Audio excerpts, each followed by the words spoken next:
গ্রামে এসে চলে এসেছি ননদের বাড়ি বেড়াতে। আর আজকে সকাল সকাল উঠেই দেখি আমার বড় ননদ আমার জন্য পিঠা বানাতে আরম্ভ করেছে। আমার বড় ননদ জানে এই পিঠাটা খেতে আমার খুবই ভালো লাগে, এর জন্যে আমি যখনই ওদের বাড়ি বেড়াতে যাই আমার বড় ননদ এই পিঠাটা তৈরি করে আমাকে খাওয়ায়।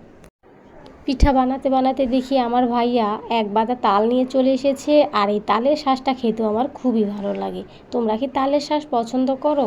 তাহলে অবশ্যই কমেন্ট করবে। এখন আমার ভাইয়া আমাকে তাল কেটে দিবে আর আমি তালের শাঁস খাবো।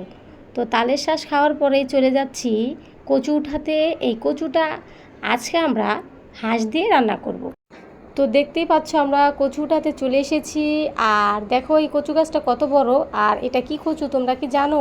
এটাকে বলা হয় পাহাড়িয়া কচু।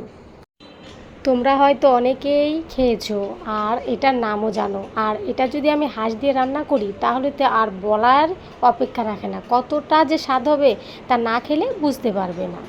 আর তোমরা যদি হাঁসের মাংস খেতে চাও তাহলে তো অবশ্যই আমাদের বাড়িতে চলে আসতে হবে। আজকে বিদায় নিয়ে নিচ্ছি, টাটা।